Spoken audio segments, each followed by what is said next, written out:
The King Killer, the King Killer Chronicles. Say that 5 times fast. King Killer Chronicles. Killed King. Oh gosh, I didn't think enough about this before I turned on this camera.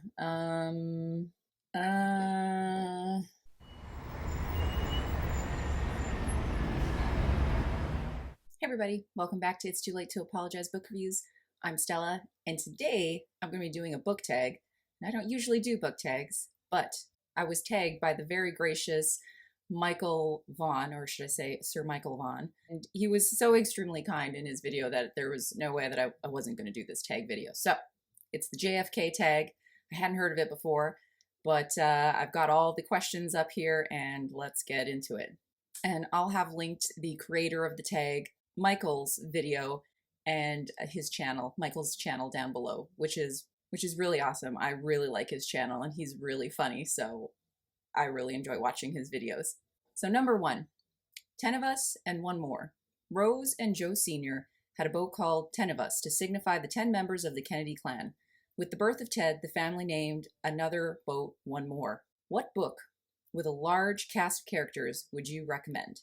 I sort of tend to struggle with books with huge casts of characters. So, Red Rising by Pierce Brown. So this is a sci-fi book. It turns into space opera. It's actually 2 trilogies.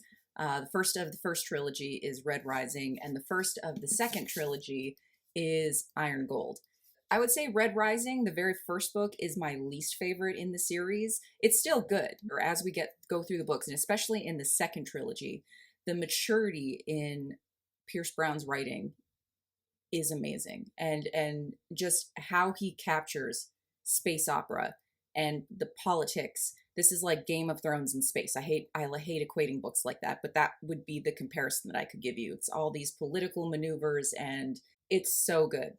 Highly recommend. The last and 6th book I am dying to read, and hopefully it's coming out here in the next year or 2, because I can't wait. All right, question 2. PT-109. What is your favorite book featuring a harrowing survival, rescue, or war story? I have 2 for this, because I really love both of these. First one would be The Martian by Andy Weir. I absolutely loved this book. Loved it.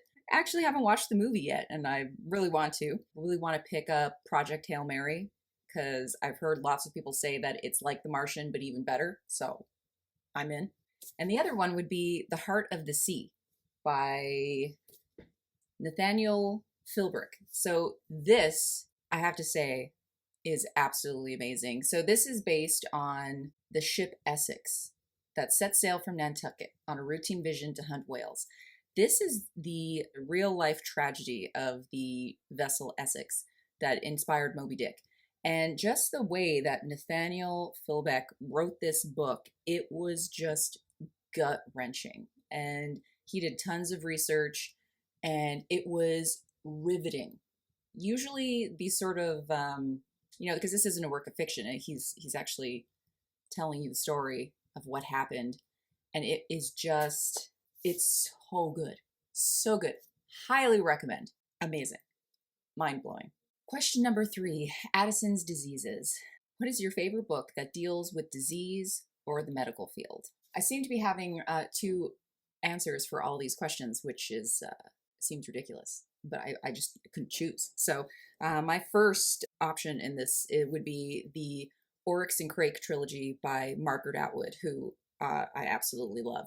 And so the first book in the series is Oryx and Crake. Second one would be Year of the Flood.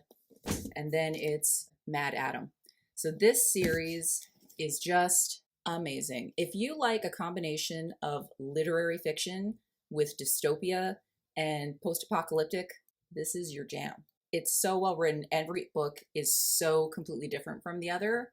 So good. This apocalypse happens because of a disease. Man-made disease. So there's that one.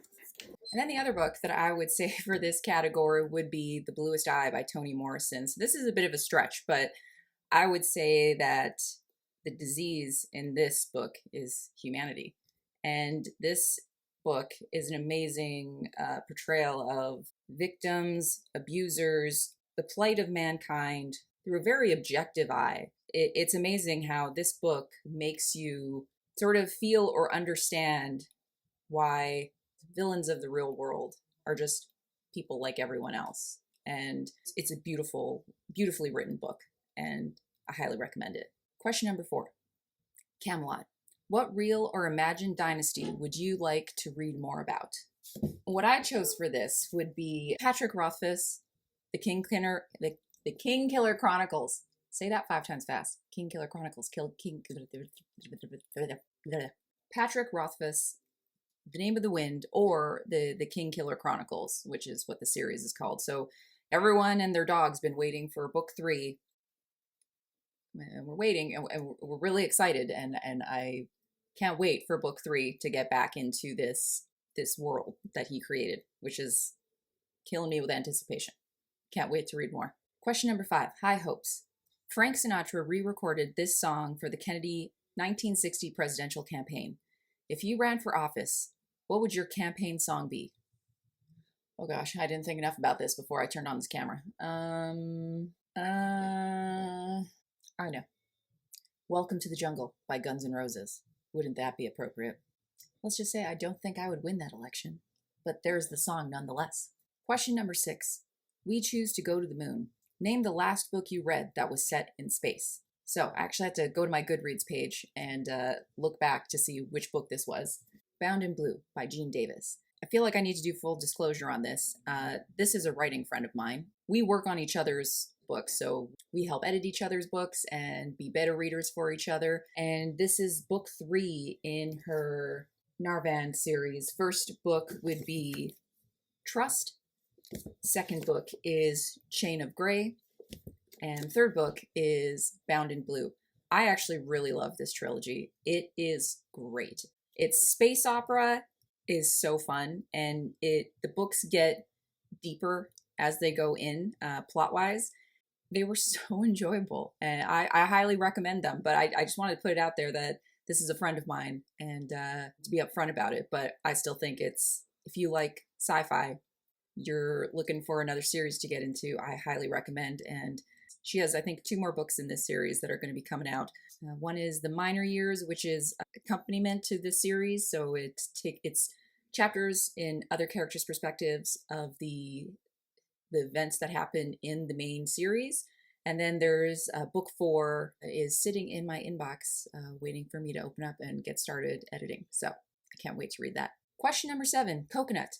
The coconut shell JFK carved a rescue message on during the PT-109 incident was encased in plastic and used as a paperweight in the Oval Office. Do you have any neat desk items or mementos? For some reason, I love collecting mid-century modern brass figurines, and a lot of people know this, so when they see one in like a thrift shop, they'll get one if it's really interesting and give it to me. So my sister-in-law actually found this one that's sitting on my desk, and it's a parrot. It's a brass parrot, and it reminds me of my father, which is why I love it so much. It sits on my desk and stares at me whenever I make videos or work on my novel. I think I should give it a name. It doesn't have a name yet. Any suggestions? Number 8. Scandal. What personal or political scandal would you like to read more about? So when it comes to scandals, I chose, and I haven't read this book yet, so I'm really excited to eventually dig into it, which is The Landmark Julius Caesar.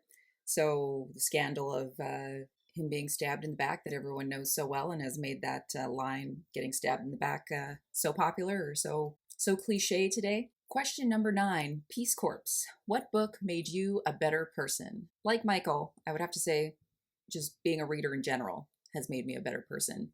And I'm not one for self-help books. I'm just not a big advocate of that. They tend to sort of pontificate too long on the same points over and over again just to pad a book. But I used to have a job where in management, and so they had this thing where they would recommend a book that all the people, managers or art directors, I was an art director as well, would have to read to then partake in discussions about the book.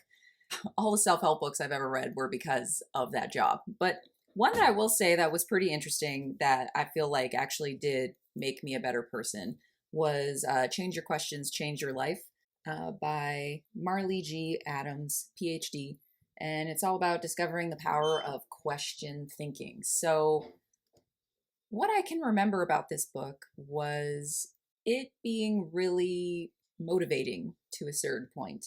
Yeah, I thought this one was pretty decent, not too thick, which is good because, again, I'm not a fan of self-help books, but there we go. And then last, number 10, conspiracy. What are your thoughts on the Kennedy assassination? Not big, too big into reading into conspiracy theories. I think they're intriguing, don't get me wrong. I think there's always way more going on than anyone in the public realizes. As in thoughts of the Kennedy assassination, I'd say it was aliens. It was clearly aliens. But in regards to this question, I kind of had to include a book that I really enjoyed that kind of goes right hand in hand with this, which is Stephen King's 11/22/63. This is my favorite book by Stephen King so far. I haven't read most of his novels yet. Like I've read a few, but not all of them by any means. But of the ones I've read so far, this one's my favorite, and it deals with the JFK assassination and time travel. And Stephen King's great world building and setting in this novel is amazing. So I highly recommend it. And yeah, that would be my last book. So I want to thank Michael Vaughan for tagging me. It was a lot of fun. Please like and subscribe so more people can find some great books. And I'll see you in the next video. Bye.